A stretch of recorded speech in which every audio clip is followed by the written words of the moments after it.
चलिए दोस्तों, जैसे कि आप लोगों ने डिमांड किया था कि सर जिस तरीके से आपने स्टैट्स के टॉप 40 क्वेश्चन दिए थे उसी तरीके से कुछ लॉजिकल रीजनिंग के भी क्वेश्चन प्रोवाइड करा दीजिए। तो चलिए बच्चों, इस वीडियो में लेकर आ रहा हूं आपके लिए 20 top most question of logical reasoning. हर एक क्वेश्चन कुछ ना कुछ कंसेप्ट के ऊपर बेस्ड है। बड़े आराम से एक एक क्वेश्चन को समझना है और खुद आप लोगों ने भी उसे अटेम्प्ट करना है।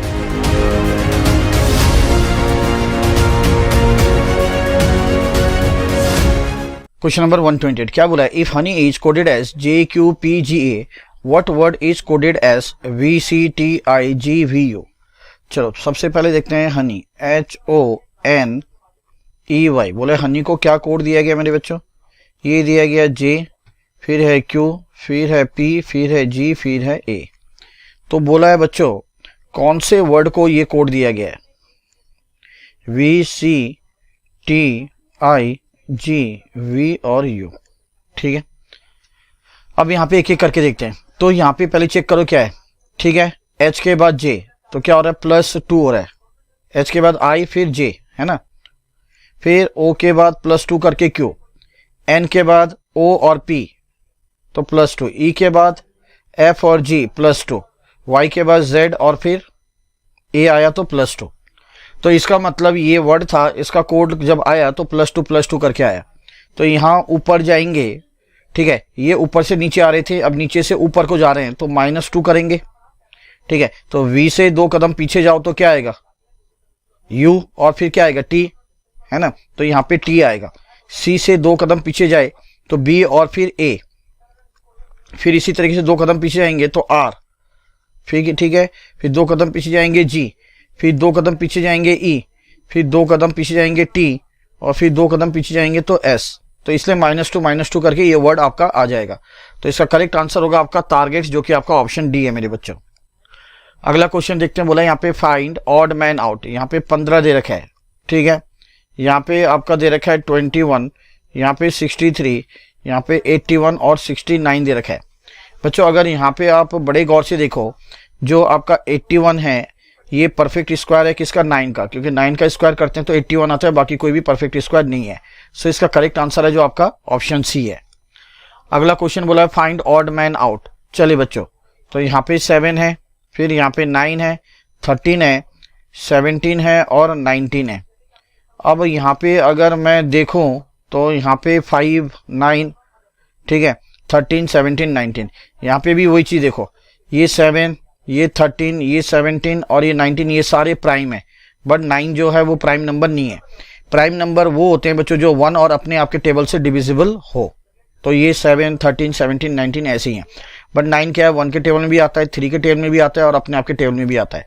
तो ये आपका प्राइम नंबर नहीं है, तो इसलिए इसका करेक्ट आंसर होगा ऑप्शन ए, दैट इज 9। यहाँ पे देखो बच्चों, आपको दे रखा है 3/8 और फिर है 8/19, देन है 18/41 और यहाँ पे इसके बाद है आपका 78। ठीक है, एक ब्लैंक है, यहाँ पे बताना है आपको क्या होना चाहिए। यहाँ पे 78/173। चलो चेक करते हैं। तो यहाँ पे देखो 3 और 8 है, तो बच्चों यहाँ पे कितने का गैप है? सर यहाँ पे गैप आ रहा है आपका ऊपर 5 का, फिर यहाँ पे डिफरेंस कितने का आ रहा है? 10 का। तो देखो यहाँ पे अगर 5 का आ रहा है, 10 का आ रहा है, तो मैं मान के चल रहा हूँ कि 5 का डिफरेंस हो रहा है, तो 18 और 5 करेंगे तो 23 आना चाहिए। यहाँ पे ऑप्शन में है कहीं 23 नहीं है सर, तो इसका मतलब ये गलत है। दूसरा ये सोच सकते हैं कि ये 5 का आया, 5 का डबल फिर आया 10, तो 10 का डबल हो सकता है कि 20 आए। तो यहाँ पे देखो अगर मैं 20 करता हूँ तो 18 + 20 38 आता है, 38 आ रहा है क्या ऐसा ऑप्शन में? यस आ रहा है ना। तो इसका मतलब नेक्स्ट क्या आना चाहिए? 20 का डबल आना चाहिए 40। तो ये भी चेक करना पड़ेगा आपको पूरा। तो 38 + 40 करेंगे 78 आता है क्या? ये आता है। तो इसका मतलब ये तो बिल्कुल करेक्ट है। अब नीचे वाला देखना है बच्चों, तो नीचे वाला अगर मैं देखूँ 8 और 19 है, तो मैं अगर 8 के साथ 2 को मल्टीप्लाई करूं +3 करूं तो 19 आ रहा है। देखो यस सर। उसी तरीके से 19 × 2 करूंगा, 19 2 = 38 और +3 करूंगा तो 41 आ रहा है। Yes sir. तो उसी तरीके से हमें क्या करना पड़ेगा? 41 × 2 और +3 करके देखो कितना आ रहा है। ठीक है, तो ये आ रहा है 41 × 2 और +3 करेंगे तो 85 आ रहा है। ठीक है, फिर उसी तरीके से आप करके देखो 85 × 2 और +3, तो 85 × 2 +3 करेंगे तो 173 आ रहा है। यस, ये करेक्ट है। तो इसका मतलब इसका करेक्ट आंसर होना चाहिए आपका 38/85 38/85 जो कि आपका ऑप्शन ए है मेरे बच्चे। अगला क्वेश्चन, क्वेश्चन नंबर 132। बोला है जो फ्रेम है, फ्रेम को क्या कोड दिया गया, FRAME। यहाँ पे देखो ये 06 है, फिर उसके बाद बोला 18 है, फिर बोला 01, फिर है 13 और फिर है 05 और यहाँ पे देखो ARISE है। अब देखो यहाँ पे लेटर्स कितने हैं फ्रेम के अंदर, 1 2 3 4 5, बट ये डिजिट्स गिवन है, ये कितने हैं 1 2 3 4 5 6 7 8 9 10, तो मतलब एक लेटर के लिए 2 डिजिट्स गिवन है ना। अब आप लोगों को पता है, मैंने समझाया था कि अगर A है, मान लो सपोज B है, C है, D है, E है, F है, तो इसको हम कैसे लिख सकते हैं, A डिनोट किया होगा 1 से, क्या A को डिनोट करेंगे 1 से, B को 2 से, C को 3 से, D को 4 से, E को 5 से और F को 6 से। तो वही चीज़ यहाँ पे कर रखा है, देखो F है, F का मतलब 6 होता है, बट डबल डिजिट बनाना है तो इसको 06 बना दिया। R क्या होता है, 18 में आता है तो 18।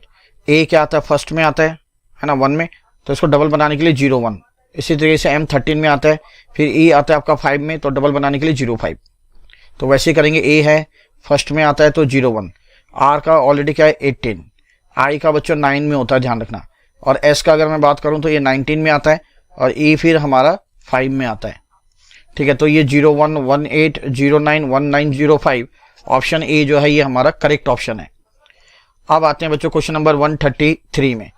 यहाँ पे क्या बोला है, if in a certain code thanks is written as, thanks को अगर ऐसा लिखा जा सकता है तो बोला स्टूपिड को कैसे लिखेंगे, तो THANKS,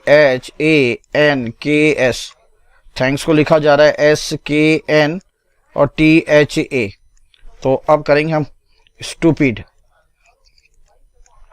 तो यहाँ पे देखो THA जो आगे है 3 लेटर ये पीछे कर दिया गया, तो STU मैं बाद में लिख सकता हूँ। यहाँ पे देखो NKS है तो इसको ऐसे लिखा गया NKS। ठीक है, समझ में आया, मतलब PID को कैसे लिखा जाएगा, DIP लिखा जाएगा। तो बच्चों DIP STU ये ऑप्शन डी में दे रहे हैं हमारा, तो ऑप्शन डी जो है ये हमारा करेक्ट है। क्लियर है बच्चों। चलिए अगला क्वेश्चन आता है, क्वेश्चन नंबर 134। अच्छा क्वेश्चन है, डायरेक्शन का ही अभी है ना। बोला when a person favours north and walks 25 metre, तो नॉर्थ ऊपर की तरफ होता है, तो ये मान लो सपोज क्या 25 मीटर मैंने बना दिया नॉर्थ की तरफ, ये ऊपर एरो बना दिया। And see turn left and work 20 metre, फिर उसके बाद लेफ्ट जाएगी और 20 मीटर वर्क करेगी, तो मैंने मान लिया ये 20 मीटर है, लेफ्ट को जा रहा है, क्योंकि यहाँ से ऊपर को जाएंगे लेफ्ट कौन सा आएगा, वेस्ट को ही आएगा, तो ये 20 metre. Again turns right and work 25 metre, फिर राइट कहाँ को आएगा, अगर मैं ऐसा जा रहा हूँ तो राइट मेरे कहाँ को आ गए बच्चों, राइट मेरे ऊपर को ही आएगा, तो राइट को फिर 25 मीटर मैंने यहाँ बना दिया, सपोज ये 25 मीटर है ऊपर की तरफ। आगे बोला एंड टर्न्स राइट 25 मीटर, फिर 25 मीटर राइट, राइट मतलब फिर कहाँ को जाएगा, ईस्ट को, तो ये तो हमारा 20 था, 25 के लिए और थोड़ा ये बना दिया मैंने। ठीक है, तो ये हो गया 25 मीटर, वो राइट को गई। And turns right and works 40 metre, ठीक है, और यहाँ से फिर राइट को मुड़ती है और कितना जाती है 40 मीटर, तो आप खुद समझो कि ये तो हमारे पास कितना हो गया सर, ये तो 25 हो गया यहाँ तक, तो इसका मतलब और 15 जाएगी, तो ये मान लिया मैंने 15 और, तो ये हो गया 40 मीटर। अब क्वेश्चन ने बोला in which direction is he now from, ठीक है, शी होना चाहिए, now from his starting point, अब ये स्टार्टिंग पॉइंट है, ठीक है, अब इस स्टार्टिंग पॉइंट से अब वो किस डायरेक्शन में है, तो अगर ऐसे आप बनाओ तो ये डायरेक्शन कौन सा आता है, तो अगर हम देखें ये डायरेक्शन पोल, तो यही डायरेक्शन दिखा रहा है बच्चों, तो ये किस किस के बीच में आ रहा है, ये नॉर्थ है और ये ईस्ट है, तो ये आपका नॉर्थ ईस्ट हो जाएगा, जो कि आपका ऑप्शन कौन सा होगा, बी होगा। क्लियर है, बहुत अच्छा क्वेश्चन था। अगले क्वेश्चन की तरफ आते हैं बच्चों। बोला if Shyam sees the rising sun behind the tower and setting sun behind the railway station from his house, मान लो यहाँ पे श्याम का घर है, ध्यान से समझो, श्याम्स हाउस, कुछ नहीं बोला है। अब वो क्या देख रहे हैं कि यहाँ पे सपोज एक टावर है, ठीक है, ये टावर है मान लो, इसके पीछे वो देख रहा है राइजिंग सन, ठीक है बच्चों, और क्या बोला है, सन को डूबते हुए देख रहा है, क्या, रेलवे स्टेशन के पीछे, ये सपोज रेलवे स्टेशन है मान लो, इसके पीछे डूबते हुए देख रहा है सन को, कोई दिक्कत नहीं है, हमें पता है सन जो राइज होता है वो कहाँ होता है, ईस्ट को होता है, तो ये डायरेक्शन ईस्ट है और डूबता कहाँ है, वेस्ट को, तो ये डायरेक्शन हमारा वेस्ट है, इतना आपको पता चल गया होगा। अब बोला what is the direction of tower from the railway station, तो रेलवे स्टेशन से किस तरफ को हमारा क्या है, टावर है। तो सिंपल सा है बच्चों, ऑलरेडी हमने ये डायरेक्शन पता कर लिया कि ये ईस्ट है ये वेस्ट है, तो रेलवे स्टेशन क्या है, वेस्ट की तरफ है।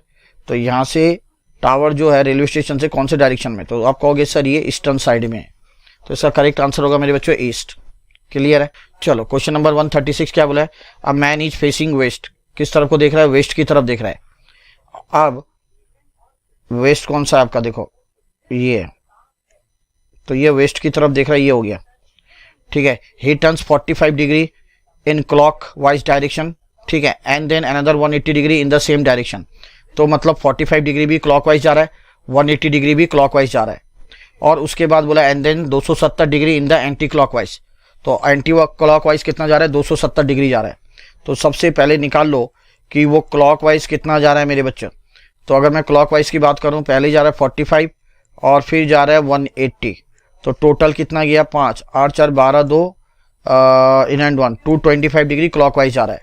और अगर मैं बात करूं एंटी क्लॉक वाइज वो कितना जा रहा है, तो आप कहोगे 270 डिग्री, तो ग्रेटर कौन सा है बच्चों, एंटी क्लॉक वाइज वाला है, तो 270 से माइनस कर दो 225 को, तो ये 5 5 10 0 इन एंड 1 213, तो ये 45 डिग्री हो रहा है। तो इसका मतलब ये सब्ट्रैक्ट करके आया 45 डिग्री, ये क्या आएगा, एंटी क्लॉकवाइज आएगा, क्योंकि एंटी क्लॉकवाइज बड़ा है, ठीक है। तो जब भी क्लॉकवाइज या एंटी क्लॉकवाइज का क्वेश्चन दे, इस तरीके से आपको करना है। इसका मतलब अब वो क्या जाएगा, 45 डिग्री जाएगा, और एंटी क्लॉकवाइज वो देख रहा है वेस्ट की तरफ, एंटी क्लॉकवाइज आपका ऐसा होता है, आपको पता है। तो मतलब यहाँ से वो 45 डिग्री आधा ही होगा, क्योंकि ये पूरा तो 90 होता है, ठीक है, तो ये आधा ही होगा। तो ये कौन सा डायरेक्शन हो गया बच्चों, दिख रहा है आपको। अगर हम डायरेक्शन पोल में देखें, ये वाला आ रहा है, ये आपका साउथ है और ये आपका वेस्ट है, तो साउथ वेस्ट जो है इसका करेक्ट आंसर होगा बच्चों। नेक्स्ट क्वेश्चन 137 बोला A and B start moving towards each other from the places 200 apart, 200 metre होना चाहिए, 200 मीटर अपार्ट, ठीक है। बोला ए और बी क्या कर रहे हैं, स्टार्ट कर रहे हैं चलना, ठीक है। कहां से, उनके बीच में जो डिस्टेंस है वो कितना है, 200 मीटर का है। बोला आफ्टर वॉकिंग 60 मीटर, 60 मीटर चलने के बाद बी कहां को मुड़ता है, लेफ्ट को मुड़ता है, और फिर लेफ्ट को मुड़ने के बाद वो जाता है 20 मीटर। तो चलिए पहले बना लेते हैं।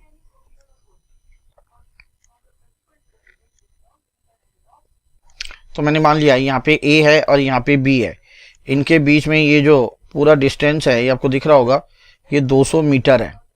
अब क्या बोला बी के लिए, बी यहाँ से चलता है, ठीक है। अब बी यहाँ से चलने के बाद कहाँ से चल रहा है, 60 मीटर तक, तो यहाँ तक मान लो वो पहुंचा, ये हो गया उसका 60 मीटर। चलने बाद वो कहाँ जा रहा है, ही बी टर्न्स लेफ्ट, लेफ्ट को, लेफ्ट मतलब नीचे को आएगा, और 20 मीटर जा रहा है, तो लेफ्ट को वो गया 20 मीटर, ये मैंने 20 मीटर मान लिया, चलो जी, ठीक है। Then he turns right and goes 40 metre, right किधर को होगा, वेस्ट को होगा, तो राइट को गया और कितना गया, 40 मीटर गया। तो मान लो सपोज ये उसका 40 मीटर है, इसको थोड़ा बड़ा बना दो, ये 40 मीटर गया, अच्छी बात। उसके बाद he then turns right again and comes back to the road on which he had started walking. अब यहाँ से वो राइट को मुड़ता है और उसी रोड पे आ जाता है जहाँ पे उसने चलना स्टार्ट किया था। तो ये भी कितना होगा, 20 मीटर ही होगा मेरे बच्चों, इतना क्लियर है।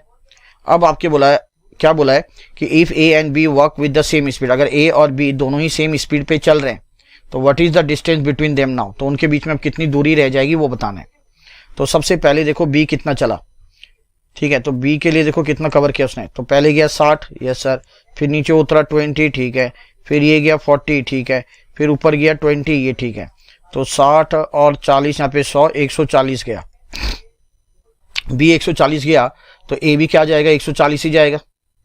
ए कहाँ पे पहुंचा, अब ए इस जगह को छोड़कर अब यहाँ, तो ए अगर चलता है स्ट्रेट 140 तो वो कहाँ तक पहुंचेगा, वो यहाँ इस पॉइंट पे आएगा बच्चों। अब ये 140 क्योंकि यहीं पे होगा, टोटल 200 था, 60 तो ये है, तो भैया यहाँ से लेकर यहाँ तक 140 ही तो होगा, यस सर। तो ए यहाँ पे आ जाएगा और बी चल के यहाँ पे आ गया। तो अब इन दोनों के बीच में कितनी दूरी है, ये 40 है, तो बच्चों ये भी हमारा क्या होगा, 40 मीटर ही होगा, ठीक है। तो हमें वही बोला था if A and B walk with the same speed what is the distance between them now, तो उनके बीच में अब जो दूरी रह जाएगी वो 40 मीटर की रह जाएगी। कुछ नहीं था बच्चों, बड़ा सिंपल क्वेश्चन था। ये क्वेश्चन जबरदस्त है। क्या बोला है, the hour hand of a clock is in west direction, when time is 3 o'clock, जब घड़ी में, ध्यान से देखो ये घड़ी है, घड़ी में जब 3 बज रहे हैं तो ये आवर हैंड है, मतलब छोटा, ये 3 होता है बच्चों, है ना, 3 o'clock होता है। बोला है जब 3 o'clock हो रहा है तो ये आवर हैंड कहाँ को दिखा रहा है? सर ये आवर हैंड दिखा रहा है किसकी तरफ? ये लिखा है वेस्ट की तरफ, ये ईस्ट है ना, 3 बजता है तो ईस्ट की तरफ होता है, और आवर हैंड अब क्या दिखा रहा है? वेस्ट की तरफ दिखा रहा है, ये बोला है। तो अब यहाँ पे देखो जो कि 3 में एक्चुअल होना चाहिए वो आपका कहाँ दिखा रहा है? वो दिखा रहा है आपका यहाँ पे क्या था, 9 पे। तो कितना डिग्री एंगल हो गया ये? अगर ईस्ट से लेकर वेस्ट तक ये बिल्कुल स्ट्रेट लाइन आ रहा है, और स्ट्रेट लाइन कितना होता है? 180 डिग्री होता है मेरे बच्चों, ध्यान रखना, ठीक है। अब हमें पूछा कि what is the direction of minute hand when time is 6:45। अब टाइम अगर 6:45 होगा तो मिनट हैंड किस डायरेक्शन में होगा वो बताना है। तो 6:45 का मतलब यहाँ पे 6 होता है आपका पता है, और 45 यहाँ पे होता है, ठीक है। तो 6:45 में कैसे होता है? 6:45 की अगर मैं बात करूं, ठीक है, ये मान लो मिनट हैंड है, ठीक है, बड़ा बना दिया, और ऐसा होता है 6:45, ठीक है, ये आवर हैंड है मान लो। आप देखो 6:45 में तो मिनट हैंड हमारा ये है, तो ये 180 डिग्री मुड़ा बेटा, तो ये भी क्या करेगा? 180 डिग्री मुड़ेगा।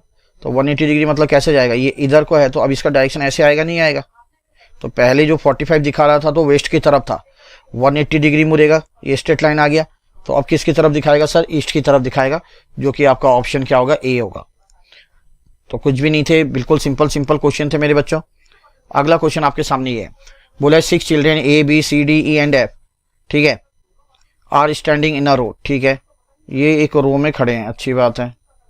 यहाँ पे क्या बोला? B is between F and D, जो बी है, अच्छा अगर हमें ये नहीं बोला है कि नॉर्थ की तरफ या साउथ की तरफ, तो हमेशा ध्यान रखना है ये अपने लेफ्ट लेना है, और ये अपने क्या लेना है? साउथ लेना है। मतलब जो आपका लेफ्ट, ये लेफ्ट, और राइट राइट रहेगा, वो साउथ रहेगा।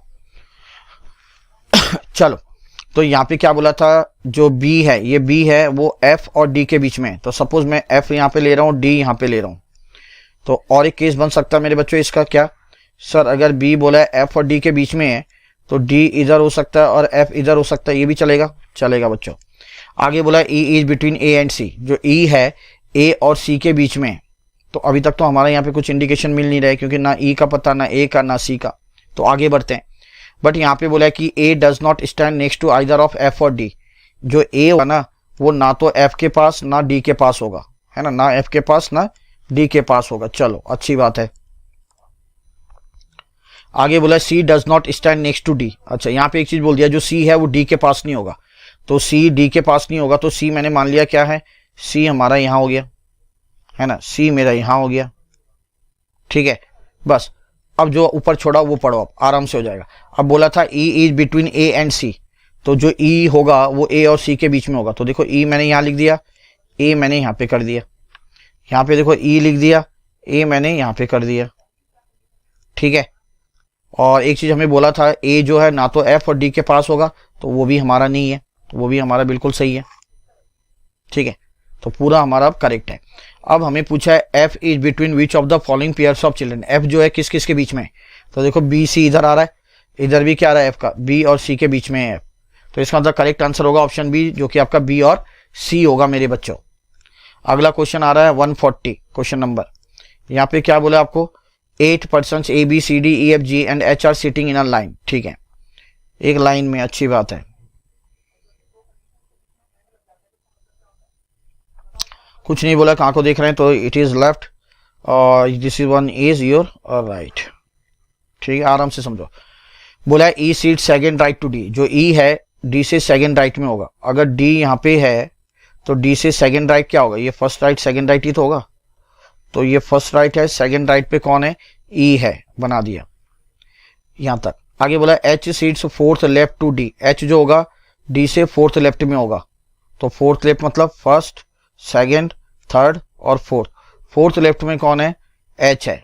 चलो ये भी हमने बना दिया। तो यहाँ पे टोटल लोग हो गए 1 2 3 4 5 6 7, मुझे 8 बोले हैं, ठीक है, हो गया ये।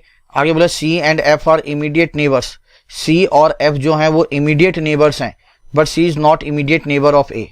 बट जो सी होगा वो इमीडिएट नेबर ऑफ ए नहीं होगा, ठीक है। यहाँ पे बोला है कुछ, तो यहाँ पे थोड़ा रोकते हैं। आगे क्या बोला है? G is not neighbour of ई, जी जो है ई का नेबर नहीं होगा, तो जी को ना तो मैं यहां बिठा सकता हूं ना यहां बिठा सकता हूं, अच्छी बात है। Only 2% seats between A and E, A और ई के बीच में सिर्फ 2 ही लोग बैठेंगे। तो अगर मान लो मैं यहाँ पे ए बनाता हूं तो ए और ई के बीच में 2 ही लोग होंगे, डी ऑलरेडी 1 है, यहाँ पे 1 चाहिए, है ना, इसको छोड़ देते हैं। अब हमारा यहाँ पे देखो ऊपर क्या बोला था, ऊपर पढ़ेंगे अब, ठीक है, यहां तक तो हमारा पूरा हो ही गया। अब ऊपर से शुरू करेंगे। E seat second to the right D, H seat fourth left to D, C and F are immediate neighbour but C is not immediate neighbour of A, ठीक है। तो सी क्या होगा, ए के पास नहीं हो सकता है, तो सी को मैंने यहां ले लिया, और सी किसका इमीडिएट नेबर है, एफ का, तो एफ देखो मैंने यहां ले लिया मेरे बच्चों, है ना। तो 1 2 3 4 5 6 हो गया ये। और जी क्या था, जी ई के पास नहीं बैठेगा, तो जी को मैंने यहां एक कोने में बिठा दिया, ये भी हो गया।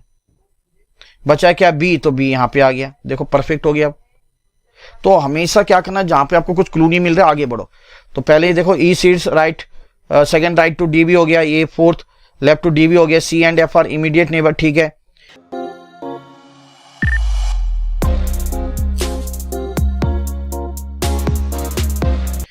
But C is not immediate neighbour of A, ठीक है, इमीडिएट नेबर भी नहीं है।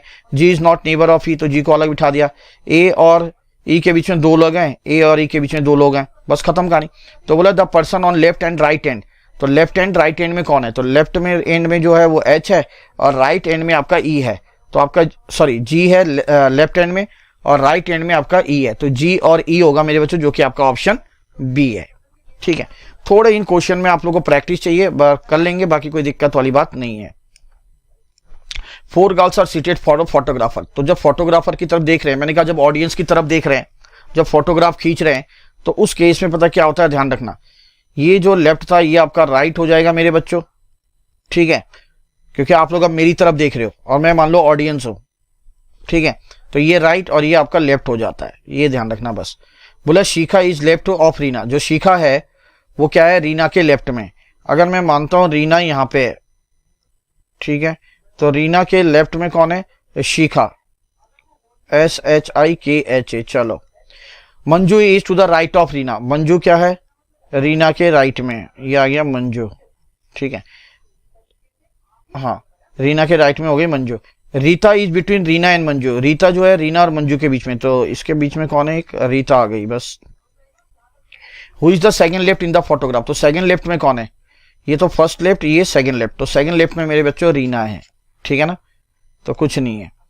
अगला क्वेश्चन 142, 6 फ्रेंड्स है PQRST and U are sitting around a hexagonal table, hexagonal table मतलब क्या होता है, जिसके 6 साइड होते हैं, तो बनाते हैं, ठीक है, 1 2, ये 3 हो गया, ये हो गया 4, ये हो गया 5, और एक अगर हम ऐसे भी ले सकते हैं 6, ऐसा ना लेके थोड़ा सा चेंज कर दो, क्योंकि फेस एक तरफ होना चाहिए। 1 ले लो, 2 ले लो, इधर से 3, इधर से 4, है ना, ये 4, इधर से 5 और इधर से 6, ठीक है। तो देखो एक तो ये हो गया, एक ये हो गया, ये कोना हो गया, ये कोना, ये कोना, ये कोना पॉइंट। तो क्या बोला, PQRST U are sitting in around a hexagonal table each at corner, corner में बैठे हैं, and facing the centre, centre की तरफ देख रहे हैं सारे के सारे, ऐसा ऐसा ऐसा ऐसा ऐसा। तो सारे के सारे जब सेंटर की तरफ देख रहे हैं, तो बच्चों क्लॉकवाइज जो होता है वो आपका लेफ्ट होता है, ध्यान रखना, और एंटी क्लॉकवाइज होगा वो आपका क्या होगा, राइट होगा। ये चीज आपको पहले से याद रखना पड़ेगा, अपने आप को आप एज्यूम करो ना, खुद ही पता चल जाएगा, है कि नहीं। आपका लेफ्ट किस तरफ को है, क्लॉकवाइज की तरफ होगा जब सेंटर की तरफ देख रहे हैं, ठीक है, और आपका राइट किधर होगा, एंटी क्लॉकवाइज की तरफ होगा। अब यहाँ पे क्या बोला है, आगे देखते हैं। P is second to the left of U, P जो है वो U के सेकेंड लेफ्ट में होगा, तो अगर मैं U को यहां बिठाता हूं, ठीक है, तो इसके सेकेंड लेफ्ट कौन सा आएगा, ये फर्स्ट, ये सेकेंड लेफ्ट आएगा, तो सेकेंड लेफ्ट में कौन बैठा है, P बैठा है बोला है, बना दिया।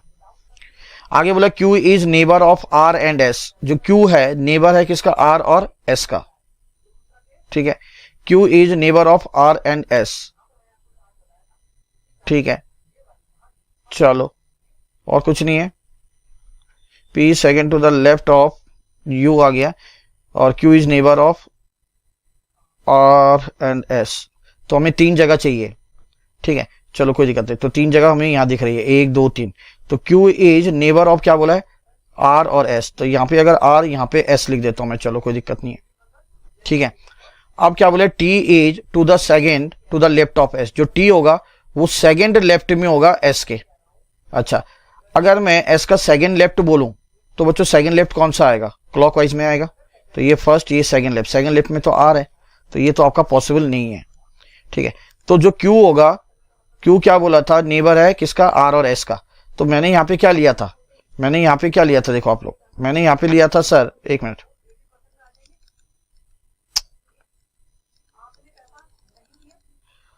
चलो दोबारा देखते हैं। तो मैंने क्या किया, इस क्वेश्चन को काट देना यार,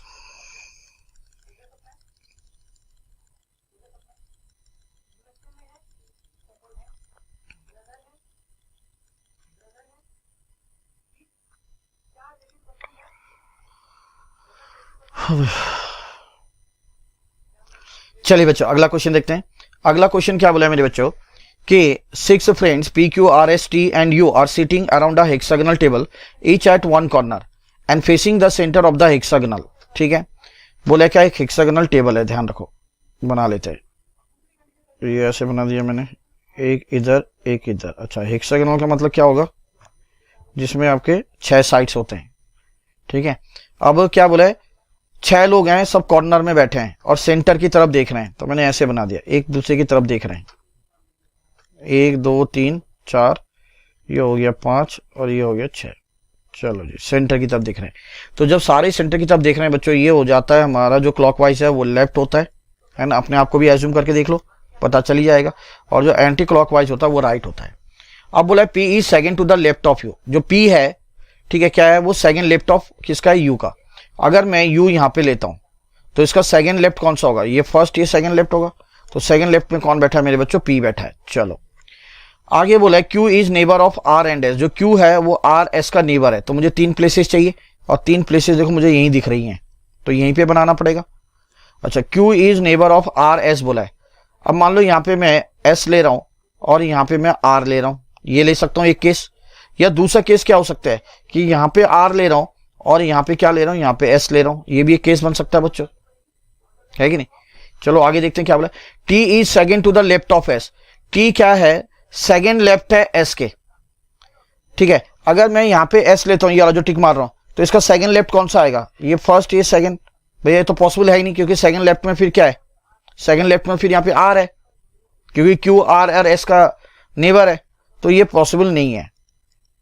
ठीक है, तो यहाँ पे हमारा क्या नहीं आएगा, यहाँ पे मेरा S नहीं आ सकता है, S यहाँ पे ठीक है। अब देखो S का सेकंड लेफ्ट, देखो वहां T बिठाओ, तो अगर S को मैं यहाँ पे ले रहा हूं तो इसका सेकंड लेफ्ट क्या आ रहा है, ये फर्स्ट लेफ्ट, ये सेकंड लेफ्ट, यहाँ पे T, तो ये बिल्कुल परफेक्ट बैठ रहा है। हाँ, ऐसा सोचना पड़ेगा बच्चे। तो which one sitting opposite to S, तो S के ऑपोजिट में कौन है सर, S के ऑपोजिट में P है ना। ठीक है, ऑप्शन बी जो है वो करेक्ट है। अगला क्वेश्चन 143 क्या बोला मेरे बच्चों, आराम से देखो। बोला 4 लेडीज हैं A B C and D and 4 gentleman है E F G and H are sitting in a circle around a table facing each other.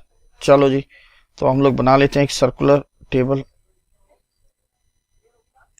Suppose ये बना दिया, तो 8 लोग हैं तो बना देते हैं, ये 1, ठीक है, ये हमारा 2, ये हमारा यहाँ पे 3, ये हमारा यहाँ पे 4, ये हमारा यहाँ पे 5, ये 6, ये 7 और ये 8 लोग बिठा दिए।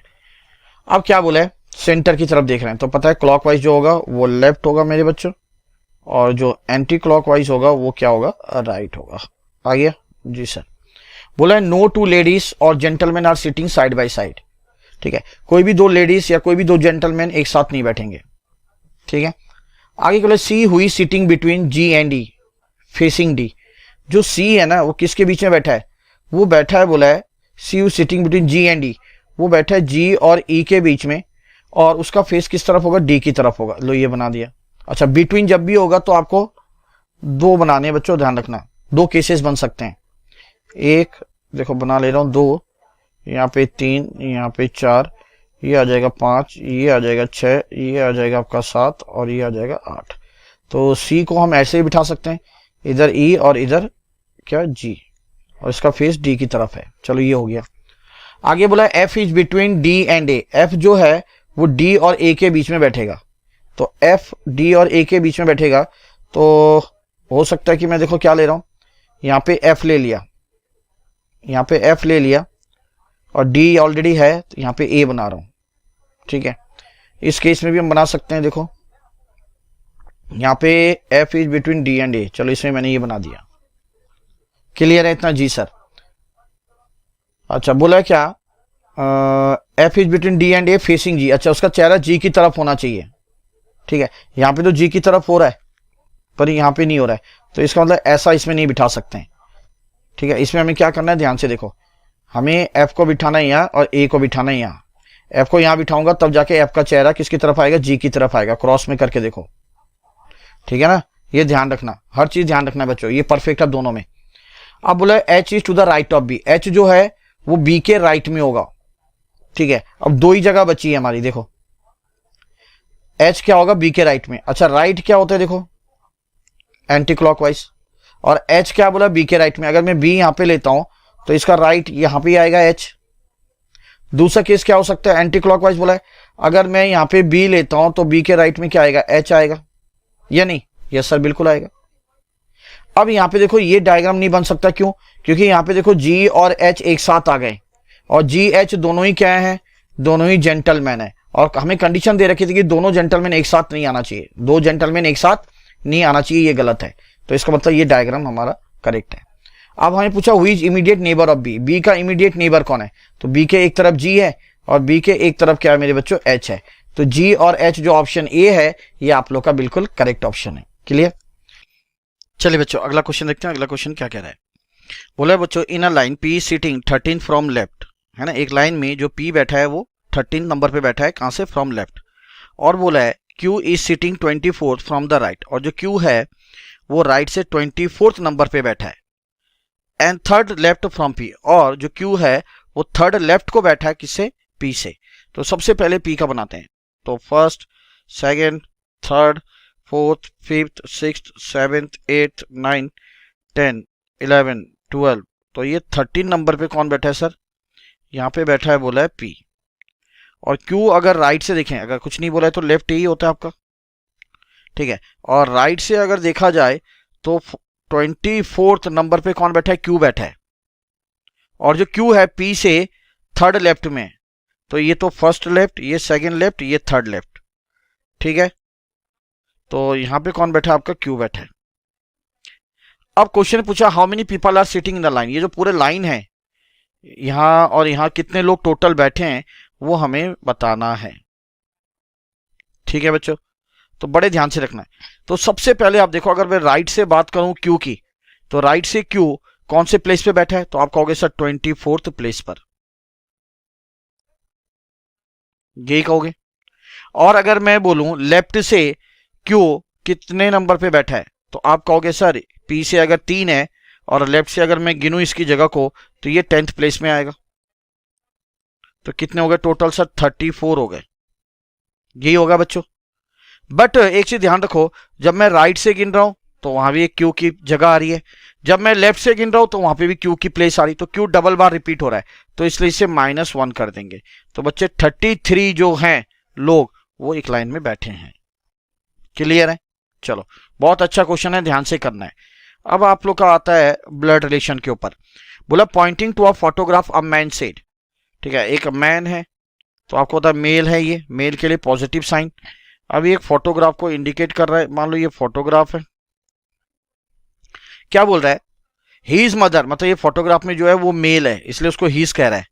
हीज मदर्स हस्बैंड सिस्टर, मतलब इसकी मदर है तो क्या हो गया, फीमेल। इनका क्या है, हस्बैंड, और हस्बैंड की कौन है, सिस्टर है, ठीक है, तो फीमेल। वो क्या है, इज माई आंट, माई का मतलब यहाँ पे जो मैन इंट्रोडक्शन कर रहा है वो अपने बारे में कह रहा है, तो बोला वो मेरी आंट है, ठीक है। Then what is the relation between a man and he, तो इस मैन और इस जो फोटोग्राफ में जो है हीज लिखा है मैंने, इनमें क्या रिलेशन है। देखो ये जो औरत है सिस्टर, मतलब हस्बैंड की सिस्टर, ये इस मैन की क्या है, आंट है। आप बताओ ये जो मैंने हीज लिखा फोटोग्राफ में, तो इसकी भी तो आंटी हुई है ना, इसका मदर का हस्बैंड, इनका कौन लगा, हीज का सर फादर लगा, और फादर की बहन बुआ होती है ना, तो उसे क्या कहते हैं, आंट कहते हैं। तो ये दोनों की ये आंटी हो गई, और दोनों ही देखो क्या मेल है, तो ये आपस में क्या हो गए, ब्रदर हो गए। तो ऑप्शन डी जो है मेरे बच्चों वो आपका करेक्ट है।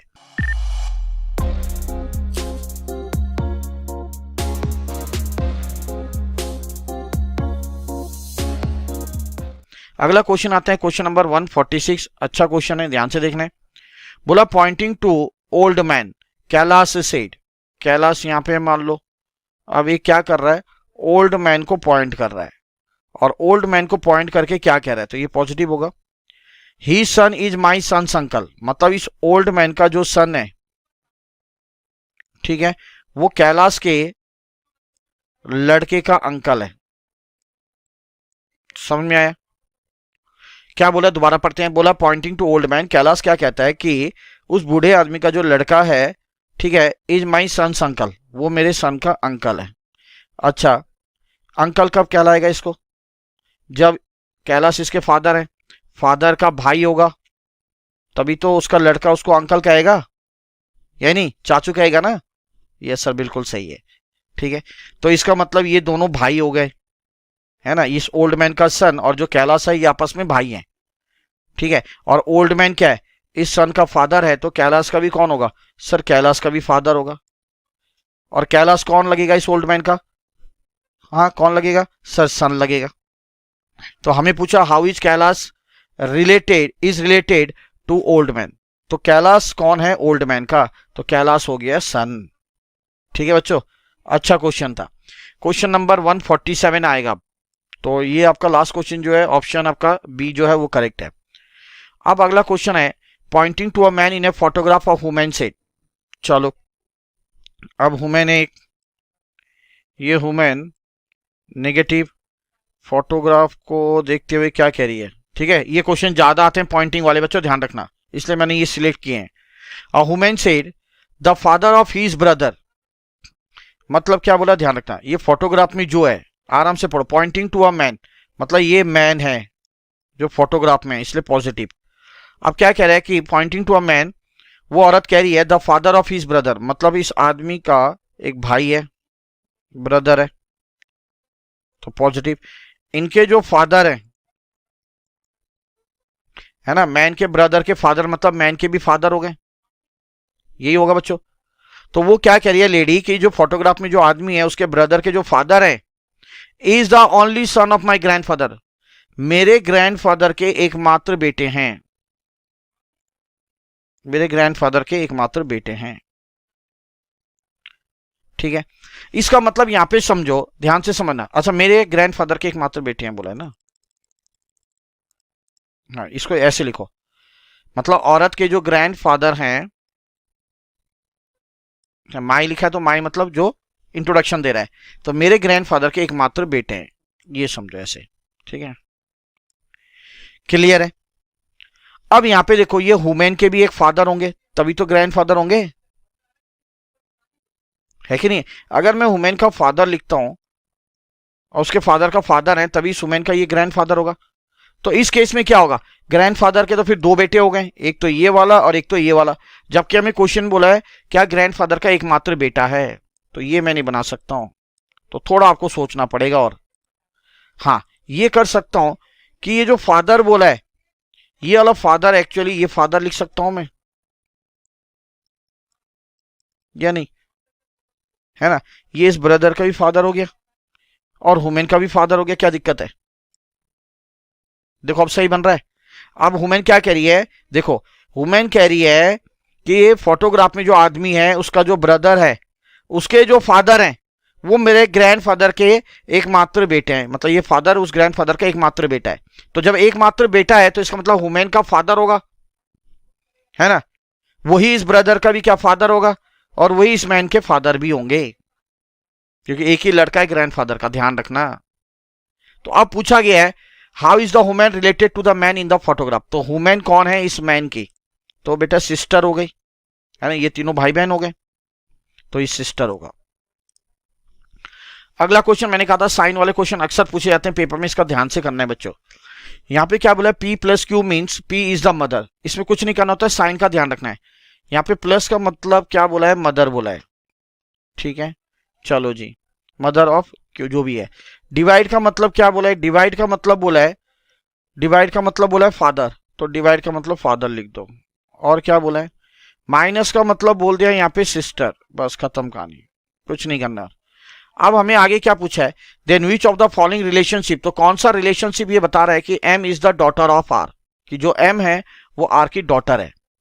तो ऑप्शन से करेंगे, पहला ऑप्शन देखते हैं क्या, R divide M plus N. Divide का मतलब क्या हो गया, फादर, तो यहां पे हम क्या बोल सकते हैं, R is the father of M, R जो है एम के क्या है, फादर है। चलो ये तो हो गया। अब ये दोनों में क्या रिलेशन देखते हैं। अब यहाँ पे प्लस है, प्लस का मतलब मदर, तो यहाँ पे कह सकते हैं M is the mother of N, N कौन है उससे हमें लेना देना नहीं है, ठीक है। M is the mother of क्या हो गया, एन, तो ये हमारा क्या आ गया बच्चों, ध्यान से देखना है, ये आ गया हमारा नेगेटिव में, मदर है तो। अब यहां पे कहा जो आर है वो एम के क्या फादर है, तो मैं कह सकता हूं जो एम है वो आर की बिटिया है, डॉटर है, क्योंकि फीमेल है ये। अगर आर एम का फादर है और ये एम फीमेल है तो वो आर की क्या होगी, बेटी तो होगी, डॉटर ही तो होगी। और मुझे वही तो पूछा था, M is the daughter of R, yes sir. तो मेरे बच्चों ऑप्शन ए करेक्ट है। तो इस टाइप का क्वेश्चन को ज्यादा डिटेल में नहीं पढ़ना है, जो साइन है वो पहचान लो, अपने आप आपका निकल कर आ जाएगा। अब आगे देखो यहाँ पे क्या बोला, अगला क्वेश्चन देखते हैं। बोला point out to a lady, Sohail said, Sohail क्या करते हैं, एक लेडी को दिखाते हुए, एस एच सोहेल लेते हैं। Sohail said she is the daughter of a woman, ठीक है, मतलब एक लेडी है, लेडी को दिखा के वो कह रहा है ये लेडी जो है ये क्या है सर, ये डॉटर ऑफ अ वुमेन है, ठीक है, एक वुमेन है, ध्यान से देखो, ये वुमेन की क्या है, डॉटर है। सर नेगेटिव आ जाएगा यहाँ पे और यहाँ पे भी नेगेटिव। चलो जी, तो वो क्या कह रहा है, Sohail said she is the daughter of a women who is the mother of, अच्छा ये जो वुमेन है ना, ठीक है, ये कंटिन्यूएशन में ये जो वुमेन है वो कौन है, who is the mother of the husband of my brother, ध्यान से पढ़ना, who is the mother of husband of my mother, समझ में आया। ये औरत जो है किसकी मदर है, दोबारा पढ़ो, वो औरत जो मदर है किसकी, of the husband of my mother, मतलब मेरी मदर है, मेरी मदर का जो हस्बैंड है,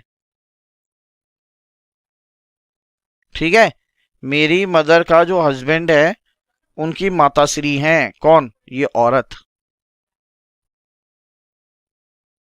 ठीक है। अब थोड़ा दिमाग लगाओ, तो ये लेडी अगर मैं यहां डाल दूं, लेडी क्या है, इस औरत की तो बिटिया है, ये लेडी जो है ये क्या है, डॉटर ही तो है इस वुमेन की। और यहाँ पे कहा सोहेल की जो मदर का हस्बैंड है उनकी मदर कौन है, ये वुमेन है, तो ये आपस में क्या हो गया, ये आपस में भाई बहन हो गए, हस्बैंड और ये लेडी, हुआ नहीं हुआ। तो who is the lady to Sohail, तो ये लेडी सोहेल की क्या हो गई, आंट हो गई, नहीं हो गई, आंटी तो हो गई, है ना, क्योंकि मदर का हस्बैंड मतलब सोहेल के क्या है, फादर है, और फादर की बहन हो गई लेडी, तो वो लेडी कौन होगी मेरे बच्चों, आंट हो गई। तो ऑप्शन बी जो है आपका ये करेक्ट है, ठीक है। कुछ नहीं था, बस ऐसे थोड़ा दिमाग में लॉजिक लगाना है, और इन क्वेश्चन को थोड़ा प्रैक्टिस कर लेंगे ढंग से तो आराम से आप लोग का हो जाएगा, कुछ भी दिक्कत वाली बात नहीं है मेरे बच्चों। चलो अगला क्वेश्चन है हमारा जबरदस्त क्वेश्चन, इस क्वेश्चन को आप लोगों ने देखना है, ठीक है, आखिरी क्वेश्चन आज का, तो बहुत अच्छा रहा हमारा ये, देख लेते हैं इसे। बोला P Q R S T U are 6 members of a family, ठीक है, 6 मेंबर से परिवार में, in which there are 2 married couple, ध्यान रखना 2 मैरिड कपल ऑलरेडी हमें बोल दिया गया है। बोले टी जो है a teacher is married to a doctor, ठीक है, अच्छा टी इज अ टीचर, अच्छा यहाँ पे देखो टी क्या टीचर है, तो यहाँ पे टी एक टीचर है, ध्यान रखना, is married to a doctor, तो टीचर मतलब TEACHER लिख ही देते हैं यार, इसकी शादी किससे हुई, डॉक्टर से। अब ये डॉक्टर कौन है वो नहीं बोला यार, है ना, तो बोला है टी टीचर है, अच्छी बात, is married to a doctor, ठीक है, डॉक्टर से शादी हुई, who is the mother of R and U, और ये जो डॉक्टर है ये किनकी मदर है, ये मदर है आर और यू की। अब आर यू का जेंडर नहीं बोला, ध्यान रखना, हाँ डॉक्टर क्या है, डॉक्टर मदर है इनकी, ये बोल दिया, तो डेफिनेटली टीचर जो होगा वो क्या होगा, वो आपका मेल होगा, ठीक है, इतना तो इंडिकेशन आपको मिल गया। आगे बोला Q, the lawyer is married to P. अब ये क्यू है, ध्यान रखना, तो यहाँ पे क्यू है, क्यू कौन है, क्यू लॉयर है, तो यहाँ पे क्यू लॉयर, LAWYER लॉयर हो गया। इज मैरिड टू पी, इसकी शादी जो हो रखी है किससे हुई, पी से हुई। चलो अच्छा, P has 1 son and 1 grandson, चलो चलेगा। पी का एक सन हो गया मान लो टी, और एक ग्रैंडसन हो गया मान लो इन दोनों में से कोई भी। यहाँ पे ग्रैंडसन होगा आर और यू में से, बिल्कुल देखो अरेंज हो रहा है अच्छे से, ठीक है। तो पी हैज 1 सन, मान लिया पी का सन हो गया ये टी, और फिर एक ग्रैंडसन इन दोनों में से कोई होगा। Of the 2 married ladies 1 is housewife, ठीक है। अब यहां पे अच्छे से समझो, ठीक है। अब यहां पे देखो, इसकी तो हमें पोजीशन दे रखी है क्या, टीचर की, इसकी दे रखी है लॉयर की, ये है डॉक्टर, तो पी हमारी क्या हो गई, पी हमारी क्या हो गई, इसका मतलब हाउसवाइफ हो गई। एक ही तो जगह बचा है हाउसवाइफ, क्योंकि 2 ही मैरिड कपल बोला था, एक तो ये आ गया, एक ये होगा। और यहाँ पे पी जो है, ध्यान रखो, P has 1 son and 1 grandson, of the 2 married ladies 1 is housewife, तो इसका मतलब पी हाउसवाइफ है, तो ये फीमेल हो गई, और ये लॉयर जो है ये मेल हो गया। चलो यही पता चल गया, सारे अच्छे से आगे बच्चों क्लियर है जी सर। आगे बोला there is also 1 student and 1 male engineer, एक स्टूडेंट है एक मेल इंजीनियर है, तो वो कौन से होंगे, वो इन दोनों में से ही होंगे, आर और यू में से, जिसमें एक मेल इंजीनियर होगा और एक स्टूडेंट है। बस क्वेश्चन में क्या बोला है, विच of the following is true about the grand daughter of the family. तो एक तो मेल इंजीनियर हो गया, मान लो इन दोनों में से कोई भी एक मेल इंजीनियर है, तो डेफिनेटली दूसरी जो होगी वो क्या होगी, स्टूडेंट होगी, और ऑलरेडी वो क्या है, ग्रैंड डॉटर होगी, है ना। तो वो क्या होगी बच्चों, सी इज अ स्टूडेंट। तो साफ साफ लिखा है, यहाँ पे कुछ रॉकेट साइंस नहीं था, बस घुमा के थोड़ा पेचीदा बना दिया गया। तो ऑप्शन सी इसका आप लोग का क्या होगा, करेक्ट होगा, क्योंकि एक मेल इंजीनियर था, तो दूसरी डेफिनेटली आपकी क्या होगी, स्टूडेंट होगी। होप ये 150 क्वेश्चन आपको अच्छे से समझ में आए होंगे। बहुत इंपॉर्टेंट क्वेश्चन है बच्चों एग्जामिनेशन अगर उनकी बात करूं तो मैं, ठीक है। तो ध्यान से एक एक क्वेश्चन को आपने समझना, हर एक क्वेश्चन किसी न किसी कंसेप्ट के ऊपर बेस्ड है बच्चों, ठीक है। तो चलिए ऑल द बेस्ट आपके एग्जामिनेशन के लिए, अच्छे से तैयारी करें। और बच्चों आप लोगों को बता दूं, आप मैराथन से भी तैयारी कर सकते हैं अच्छे से, जिसका लिंक आपको नीचे दिया गया है, जिसके अंदर ईच एंड एवरी कंसेप्ट के साथ पूरा कोर्स आपका मैथ्स स्टैट LR का लगभग 85% ही कह लो, 85 मतलब पूरा ही हो जाता है लगभग, ठीक है, वो आपका कवर किया गया है। तो just go through that video also, okay. तो चलिए बच्चों मिलते हैं बहुत जल्द और एक वीडियो के साथ, तब तक के लिए जय श्री श्याम।